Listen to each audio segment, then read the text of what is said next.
going on, everybody? It is one of your hosts, JB. Alongside me here today, we are back. It is Mark. Hey, what's good, Mark? Hype. I'm hype. Let's talk don't, about this, bro. don't even gotta say It's my much. shit. This is my shit. Don't even gotta say much, guys. The first episode of Lanterns has released on HBO, 9 p.m. Eastern Standard Time on Sundays. It is currently Tuesday. We're a little delayed on doing this video, but either way, we will be live on Thursday, 8 p.m. Eastern Standard Time to discuss it even further. But for now, Mark and I are here to give you our quick reactions on it. And yes, Mark, I will let you take the floor, my man. This Green Lanterns is Mark shit. And I'm excited to hear because I think he's got a bone to pick with a lot of people. Oh man. I mean, I don't know where to start. Like, do I start from, on Sunday, like during the day, like getting calls and texts from Eunice, who was putting on his story, like saying that, yo, like I'm gonna be sleeping during the Lanterns finale, Lanterns premiere, all this stuff. And then I'm getting calls from him though, saying, yo, can I get your password for the Lanterns for HBO Max so I can watch Lanterns? Oh, okay.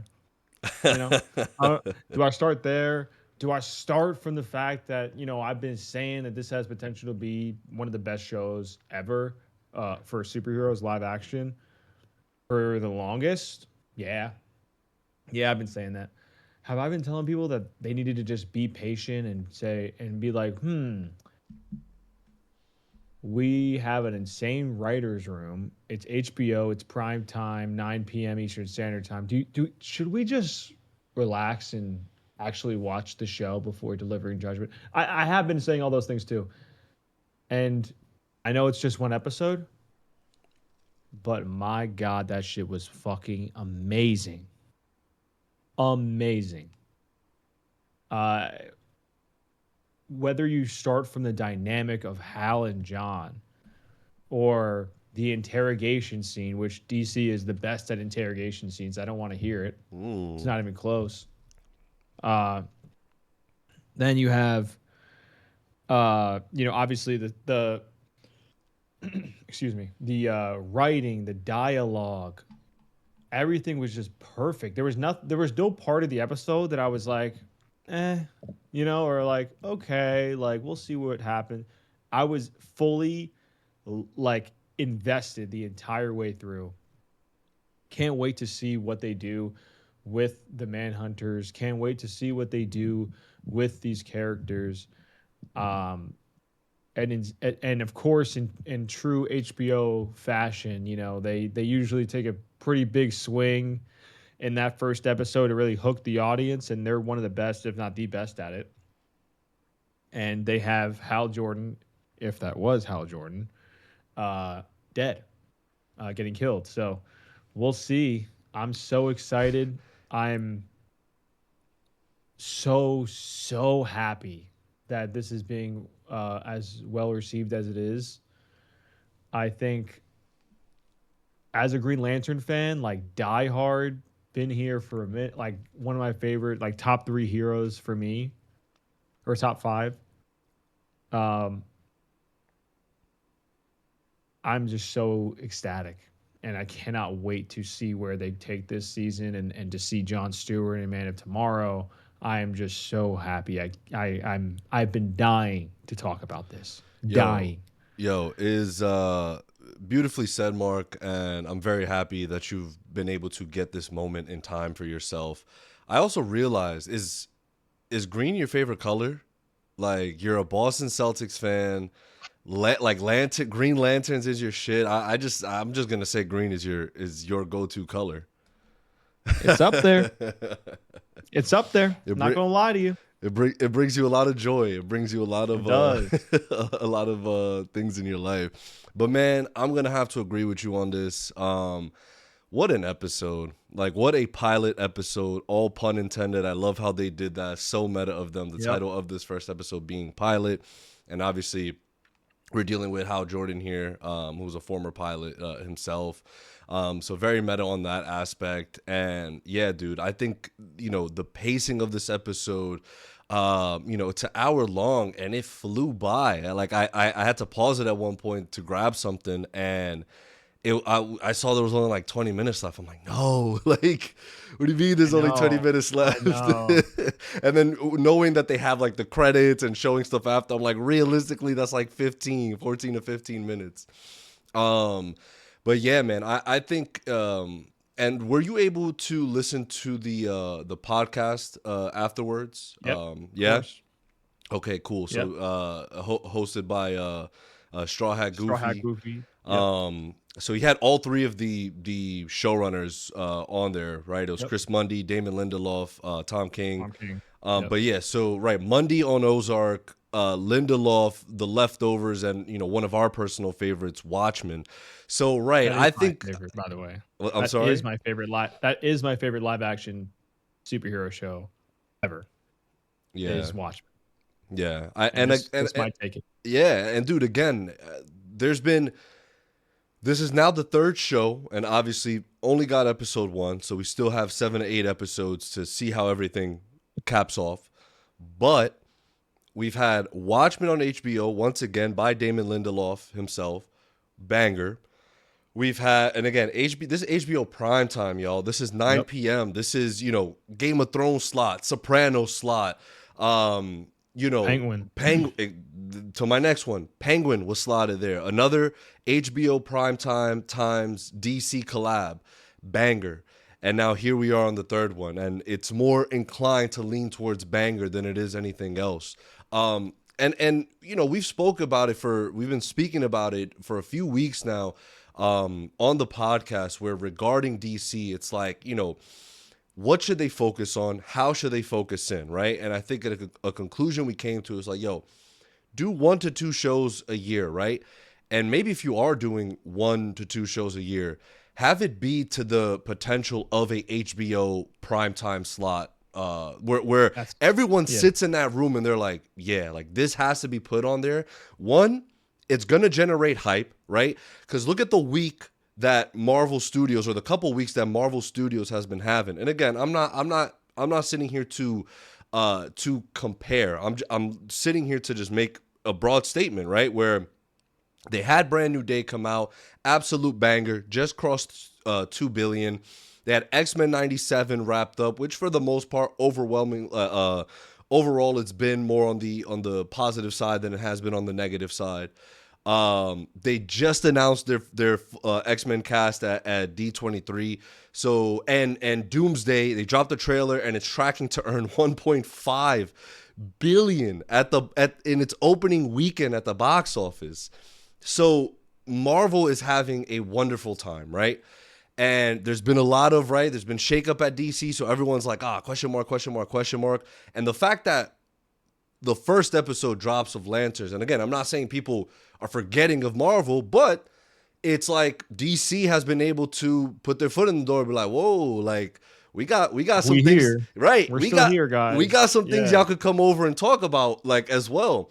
And to your point, Mark, right? Like leaving us off, and I know they said it on the podcast where they left off with it's like, yo, how many Hal Jordan fans do you think are upset at us? They're like, every Hal Jordan fan is is upset with us right now.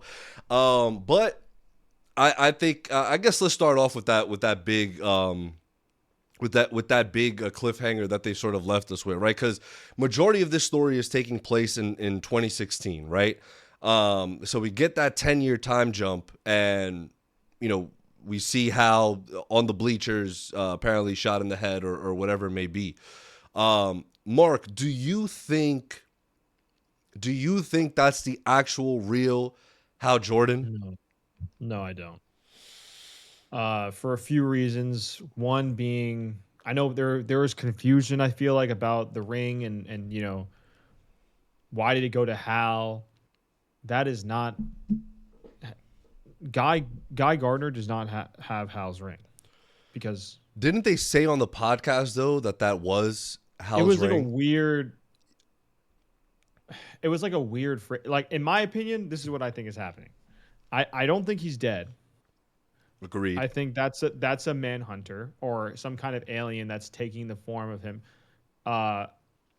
Mainly because they also just didn't seem upset.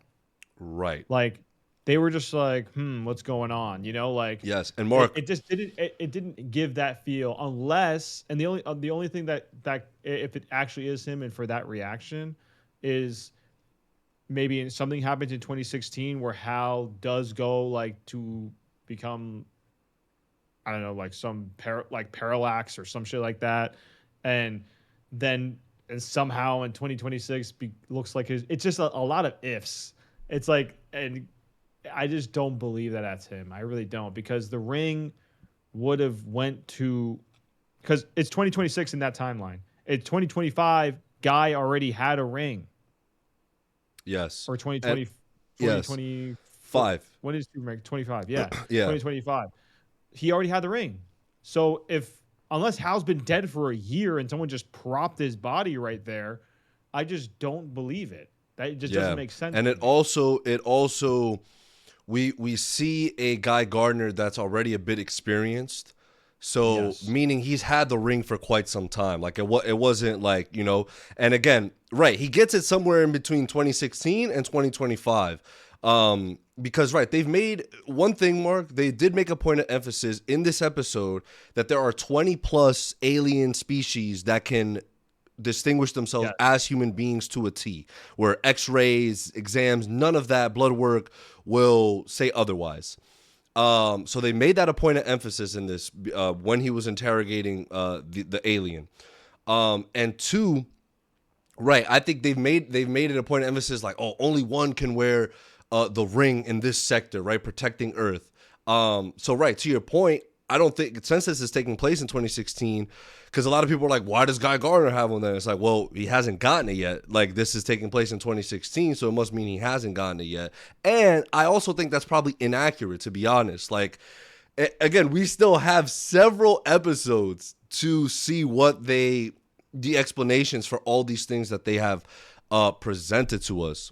Another thing I love, and because you've brought up parallax, and you could probably explain a little bit more, and I do want to talk about Hal Jordan, because I think in getting a little bit more invested now and kind of reading up a little bit more. And look, growing up, obviously with Justice League Unlimited and reading a few of the comics, it's like, I do like the Green Lanterns, but it wasn't something where, as I grew up, I continued reading Green Lanterns, or I continued to look Right. more and more deeply into Green Lantern. So I'm very much a noob when it comes to the Green Lantern. Not a noob, but I'm very much not as cursed with knowledge as you, for example, in the Green Lantern lore. But I've been reading a little bit more on Hal Jordan, and I'm like, wow, is he's low key, let's say a top 10, to me at least, kind of down bad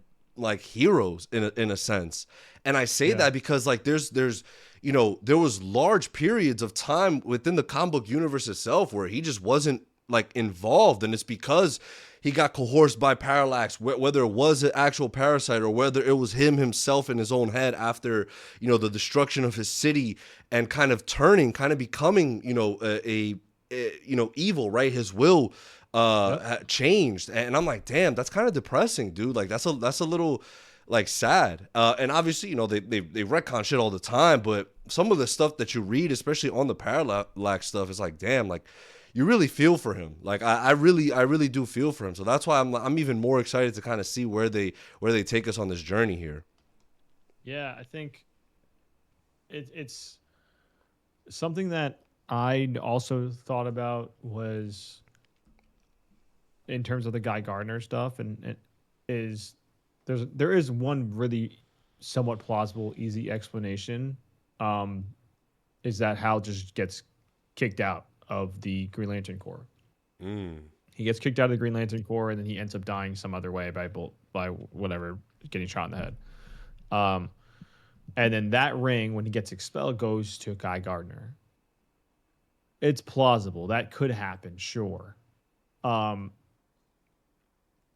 I don't know. There's just a lot. There's a lot of ways that can go here, man. And I love that.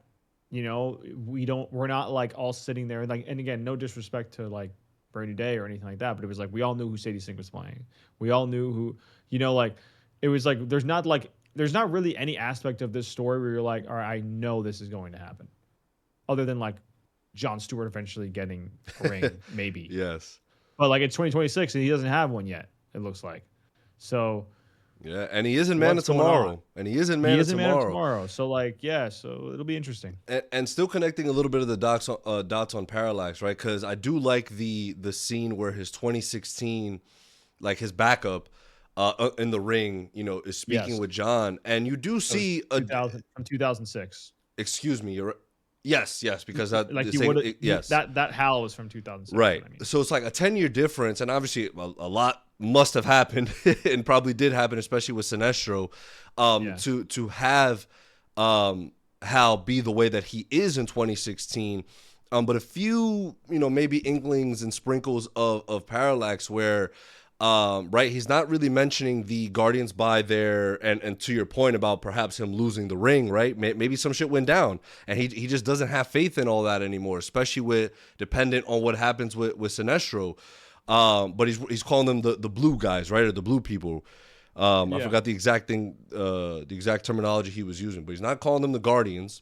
You know, I saw a lot of different people interpret perhaps him getting upset at the alien, you know, spitting the oath back to him, and you know, it could be right, like he takes that Green Lantern shit serious. He's like, nah, like you can't be saying that shit. Fuck out of here. Or it could also be, you know, he's again that will of his is a little it's withering a little bit. You know what I mean? Whether they do. Because we still don't know, right? It still might not be this. It still could be something that leads into it. We still don't know. It's one episode. But there have been a few things sprinkled in there that could suggest that. And, man, I think it would be a crazy idea to have him be Parallax for either a future, you know, whether it is a future movie or for season 2 if they decide to go that route. But if I'm not mistaken, I think the intro itself did have a little bit of yellow, like a tint of yellow Right in the to beginning. it. Yeah, right. So Right in the beginning. I don't know, a lot of things that it could be leading into. Another thing as well, which so guys, in our group chat, Eunice was talking all about Vandal Savage and Dark Side, and we started getting. I'm like, yo. We are not doing this right now. We are not talking about. So he's saying that the lawyer's father, like Hal's lawyer that helped him in that scene, right? And he's like, yeah, we're not just doing you a favor to do you a favor. We need your help with something. Which for now, it's eradicating these aliens that are in Nebraska. William Macon. What was his name? William Macon. Was that was the father or the son? The father. The father. Yeah, okay. Yeah. Billy Macon is the son. Okay, so probably William Jr. Yeah. Willie Jr. gonna cry. But anyway, you have, you know, they're obviously going to be some form of antagonist from the looks of it, because you know, the sheriff, right, Carrie Kane, she was like, damn, you should have just walked away when you had the chance. Like, you're going to get roped into some bullshit. She clearly doesn't seem happy in her marriage. Clearly doesn't seem to like her father-in-law. The lawyer's son, by the way, is the actor from Weapons. Same kid. And because Eunice also has said something along the lines like, I hope John isn't one-dimensional in the series. And I'm like, he wasn't even one-dimensional in the episode. Like, I'm sorry? I didn't think so either. He had that moment with the kid where he's like, yo, don't aim. Just imagine it going through. And, you know, he and then he has that moment. And John is actually, I think the comedy in this is really well done. I think it's a really underrated aspect of this first episode. Again, John explained to him as a kid, yo, when I was a kid, my dad used to put an apple in my head and shoot a gun in my head. I feel like that moment to tell a kid is just funny. Like, it's just like, yo, what? Like, why are you telling him this right now? He's like, what the fuck? 2, when he did smash William's wife, and then afterwards when he hits him with the bar, like, oh, it's always better to eat off another man's grill, right? I'm like, eee. I'm like, ugh. But when Hal's like, what is that all about? And he's like, I maybe slept with his wife. And Hal's like, maybe? I I definitely definitely. slept with his wife. Bro, I was crying. I was like, yo, that's funny, bro. And I was like, last, well, we haven't even been here 24 hours. I'm yeah, impressed. right, right. And again, so that itself is Right. showing personality. Like John at the bar, flirting with Shorty. Yeah. They go in the car, like they do their thing. Like I'm like, all right, that to me is not one dimensional. Like he clearly is showing personality, showing real human emotions and all that. Yeah. He has Like aura. obviously the way he was raised, he was trained to be this certain way, and both him and Hal have been asked the question already, right? Like, are you afraid? And obviously that's the whole mantra, right? That's the whole theme. It's like the lanterns are they're fighting fear itself. Like they're like, nah, no fear, son. Like fuck out of here. But the last comedic moment that I really really loved was when Hal pressed the alien up and he was like, Harry Potter went to Hey, Hogwarts, you ignorant alien fuck. I this shit was is like, hilarious. what? It was so good, bro. Like, and again, I can't reiterate that scene. Like, everyone's been talking about it, I feel like, but that scene was just, it was amazing.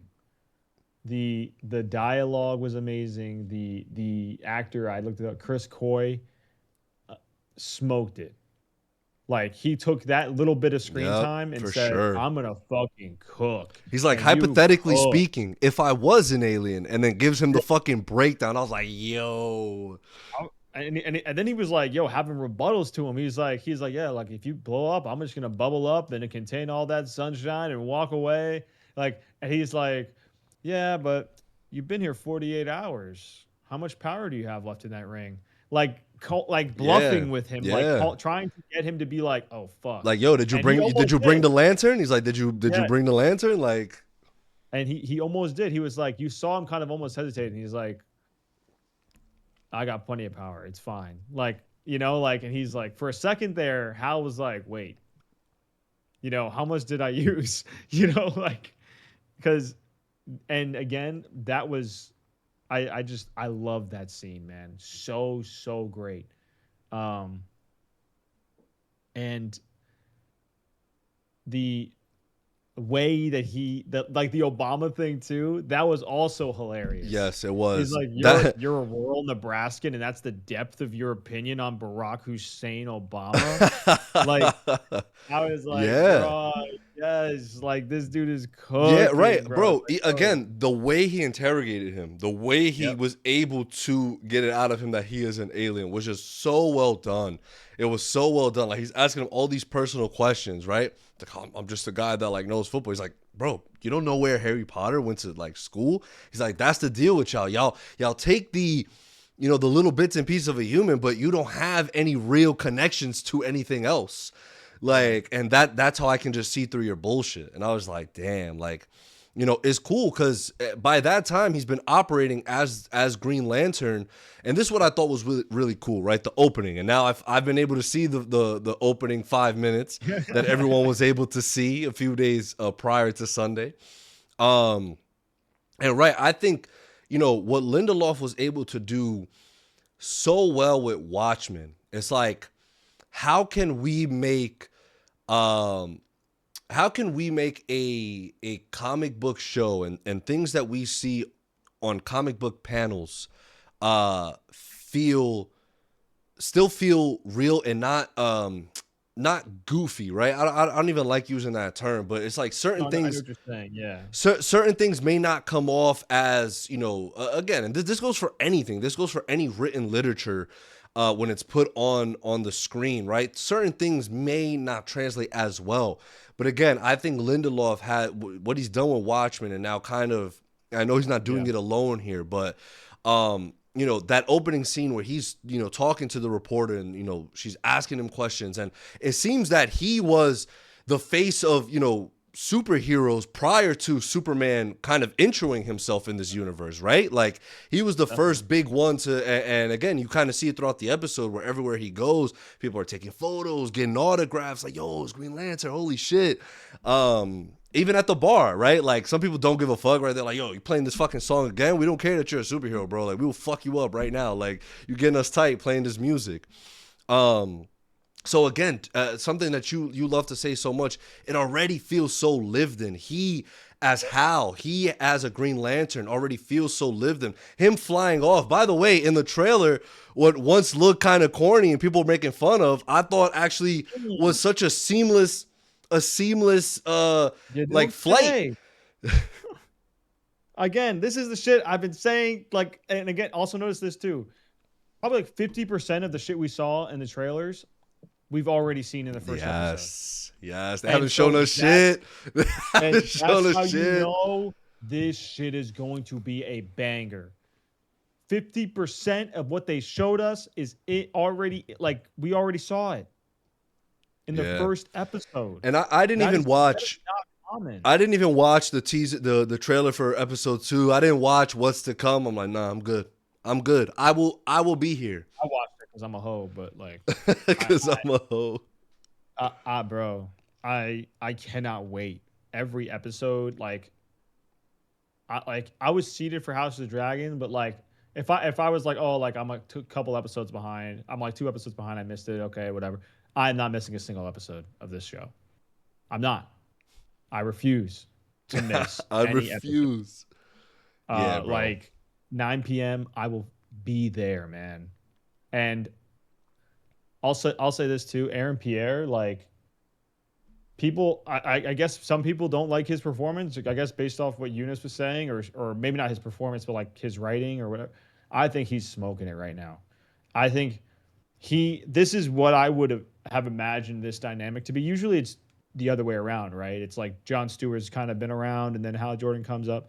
But like, this is what I kind of would imagine it to be if it was reversed, right? Like, let's say in this situation, if you described it to me, like when I was reading like the description of it, it's like, yeah, he's coming up and Hal's training him. This is what I would expect.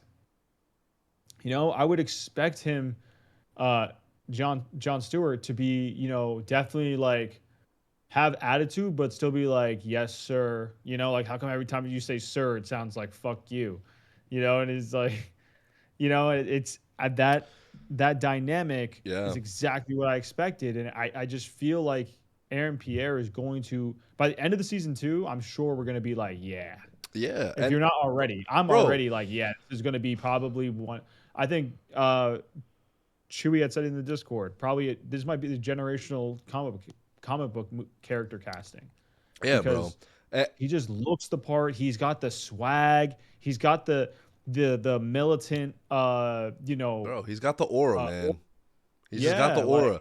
Like, and something else that was, you know, it was very brief, but when he was on the phone with his pops, he got tight, right? And his pops was like, yo, just take it easy. He's like, first of all, they could act out. You cannot act out, right? Yep. And obviously referencing because of his skin color. So it's just like, again, it's something to make a point of reference as well, where, you know, he has been dialed in his entire life just off that fact alone.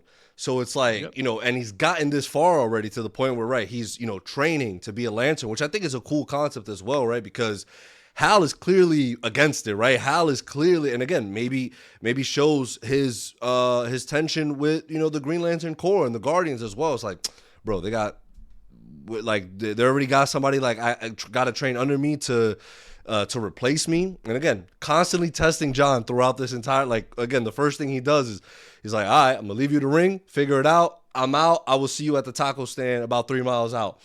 So actually kind of rhymed right there. Not gonna lie. He actually kind of dropped the bar. Yo, go ahead. Appreciate it, bro. But I think it's something where we're gonna see. I'm excited to see their relationship grow more than just mentor and, you know, and not just mentor, a mentor that like doesn't really want this, like anyone taking his role in this, and just kind of, you know, see them become, you know, friends if that's the route they indeed, you know, go, which I think it will. You know, there's no way that they're gonna, you know, obviously they've advertised this as a buddy cop as well. So I think eventually by the end of it, we're gonna, you know, see the two of them getting along, and again, we're going to be finding out more tea. I think there's way more tea that goes to the lore of everything, about the Lanterns, about what's happening to Hal, whether it is Parallax or not, what part Sinestro will play in all this as well, or in the future. So really exciting stuff, man. Great pilot. And right, ending it off in such a way that you're like, you have way more questions, right? That you're just like, okay, I really hope, and I think they will answer all of these questions for me. Yeah, and one more thing I want to say too, like I know we did start off with like saying how Eunice was like going off about theories in the chat. The one thing I think is plausible that he said is that William Macon is getting bankrolled by Vandal Savage. Yeah, first he said, That because I don't think I said it, but Eunice originally said that he thinks he is Vandal Savage, but then, right, yeah, it that turned that into part he's I was being like, bankrolled by I don't Vandal know, Savage. like maybe, but him getting bankrolled by Vandal Savage, now that would be interesting. That is something that I could believe because obviously he's fucking immortal. He has obviously lived a long time, so he's gonna have fucking bread. Uh, and Vandal Savage, you can also connect that storyline to another character who's already introduced in the DC universe, which is Hawk Girl. You know, Isabella Merced's character. Yeah. You can connect it so many ways. Um, I would love to see it. I mean, I'm not gonna lie. Like, if they could pull it off, that would be sick. But I mean, I'm not saying it has to be that. And if it's not that, I'll be okay. I I do think I don't want it to be Lex. Uh, I just like let's get somebody new. You know what I mean? Like a new, like it'd be cool to have somebody else. Like because Yeah. we're about to get Brainiac in the next joint, right? We're having Sinestro in this. But like it'd be cool to see like who he's getting bankrolled by. I don't think it will be Lex. I don't think it'll be. It wouldn't make sense, But like, and I when you think it hear would. NDA, you think of a company when you hear NDA, and that's the thing that scares me. Like, where I'm like, okay, it could be Lex, Yeah. but like, And that, but like, that, why is he out in the middle of fucking nowhere? well, Like, I think I think if anything, it would have more to do with the alien stuff and more to do with getting rid of all all aliens. alien. And John Stewart also did drop a bar, right, where he's like, "We're all aliens. It just depends what planet like you're looking from, right, or standing on, or whatever he had Sounding said." Beautifully said. But I mean, it could make sense. I don't hate it, to be honest. And I did ask also in the Discord where it's like, is chapter 1 Gods and Monsters, is it going to have um a overarching villain, right? I think a few people had said no, they'll probably just do own personal villains, own personal stories for now, and then see where it leads to. But I think if they were to do it, I think it could be Lex for chapter 1, to be honest with you, because again, I think what's going to happen in Man of Tomorrow is, right, he's going to help with the whole Brainiac stuff because that's going to be needed.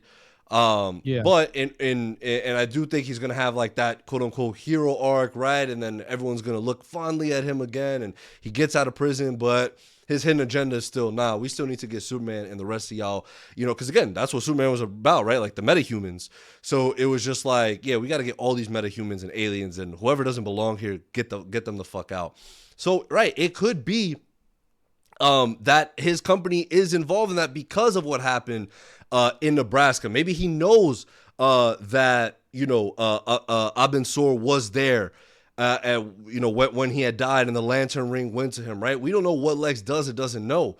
So I think it could lead to something interesting, that Lex is the overarching big bad of Gods and Monsters, which is kind of poetic for his character, right? Of Lex Luthor, where he can be seen as a god in a sense, or at least he considers himself as a god, right? Because he can go toe to toe with Superman, and he's just a freaking genius. But in doing that, in trying to be that, he is a monster.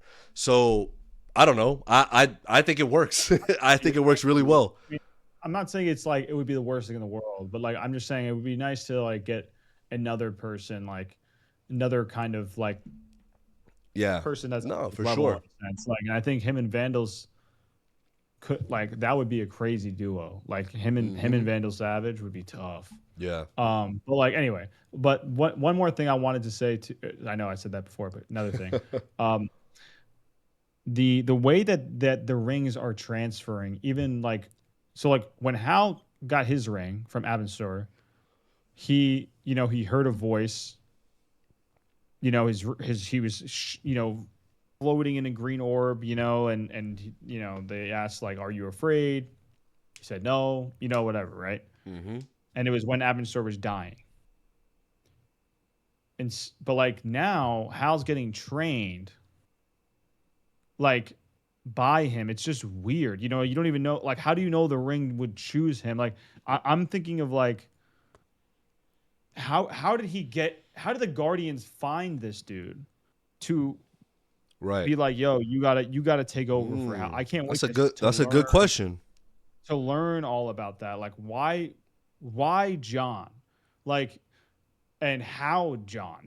Like, Right. And how did he how find him? deep his father knows about like all this That's stuff another as thing well, too. right? Like I feel like his father and again, if Mark, you yourself or if anyone in the comic lore of John's father, but his father seems very much in tune with Hal Jordan and Lantern lore. Yeah, I haven't seen something like this in my opinion, or in my years, in my experience, where John Stewart's dad was like this, like in seemingly in the know, um, even when he was a kid. So I'm very interested to see that. If you know anything, if you're watching, put in the comments, uh, please, because I'd love to read it. But Please. Yeah. Uh, yeah, but like for me, there's just so many great things that they do. They do a great job balancing the comics, and also making a show that everyone could watch no matter what. You don't need to watch Superman, Creature Commandos, Peacemaker. You can literally just sit down on a Sunday night and watch this show, and you'll be fine. You'll get it. You know, I'm just so happy. I can't wait to see Laura Linney's character. I know she's playing a Guardian. Mm-hmm. I can't wait to see. Paula Patton is in this Um, as well. yes, I can't wait to see Sinestro, bro. I can't wait to see that Yo, dynamic, that man. Like dialogue is gonna go that dialogue, stupid, bro. That that dialogue is shit's gonna go going to dummy. stupid. I think, I, yo, what I will say about Sinestro, I think he's a very, very underrated villain.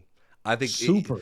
because I Are you think kidding? Ariel's whole thing of like, oh, here's a guy that just wants to like see the world crash and burn, and he's tired of seeing like, oh, I just want to dominate the world.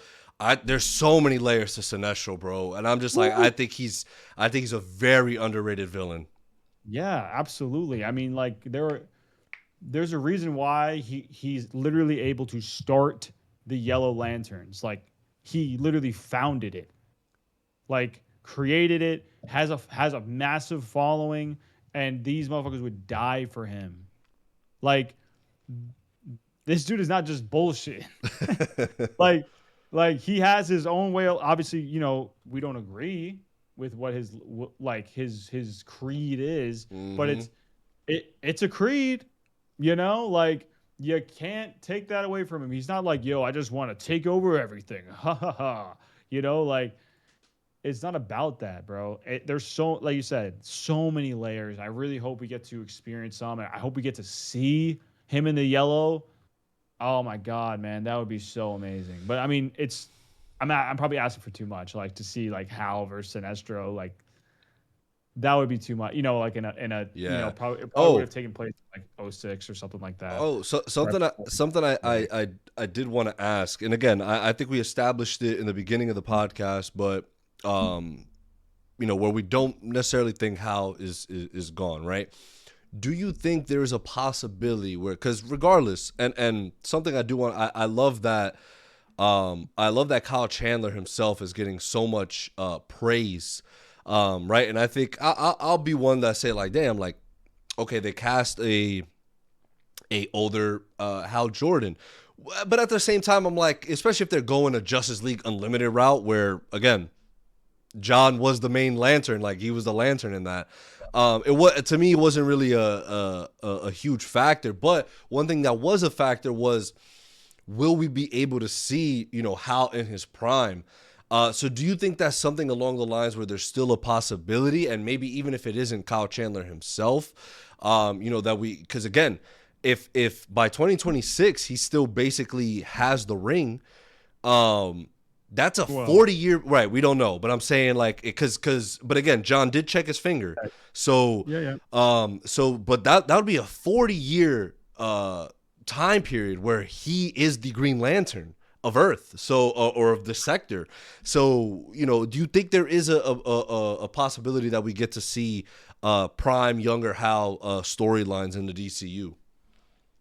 Yes. I don't think it'll be. If I had to guess, I don't know if it'd be live action. Just based off the age, and how Kyle Chandler looks now, you would have to digitally de-age. You'd have to de-age him like a lot, And it's one thing to do it in a projection, like for a little bit of a scene. It's another thing to do it for an entire TV show. Mm-hmm. I could see an animated show about it. I would watch. That shit would be lit. But you would have to, again, in order for it to feel organic and feel true to the character that you just established in this show, you need to make it as just like have that same feel as this show. It has to be just as serious, with a little bit of wisecracking Hal Jordan in there, obviously, but it has to be serious. It has to be like probably gorgeous, because it's, prime Hal flying through space, going to different planets, perhaps, fighting a prime Sinestro. You got to be locked in. You know what I mean? If you're like, I don't want to see it unless you're like, the studio is like, we are making this like a fucking priority. Personally, I think it would work best for it to be animated, just to keep, just to give you as much leeway and flexibility and how everything looks. Yeah. You don't have to worry about like, some shitty CGI or something like that. And, and I think it's okay. I think it's okay. I know how fans, or even because again, if they do, because we already have majority of, we have Hawkgirl, we have Superman, we have Jon Stewart, and obviously we're gonna get a Batman and Wonder Woman. So we've almost completed the Justice League Unlimited, members. And I think it's okay. I think it's okay if they don't necessarily do Hal like in his prime. It's just something that for this DCU at right now, I think it's something that we're just gonna have to deal with. Same thing with I do think that the the Flash that they're gonna do will be Wally instead of Barry. Again, we don't know, because there hasn't been any sort of mention on the Flash stuff, and maybe perhaps the Jimmy Olsen series dealing with Gorilla Grodd will have implications on what we see from a Flash. Again, all super spec talk, like nothing concrete, but who knows? Again, their world building. I think this pilot episode was a fantastic start, and very excited for conversations on Lanterns. I'm giving this episode a wavy, and excited for episode 2 next week. Same. Wavy, absolutely. I'm going to go ahead and just say wavy across the board just right now. Just going to go ahead and make that prediction. Yeah, I think they would have to. I think they would have to fumble. They would have to.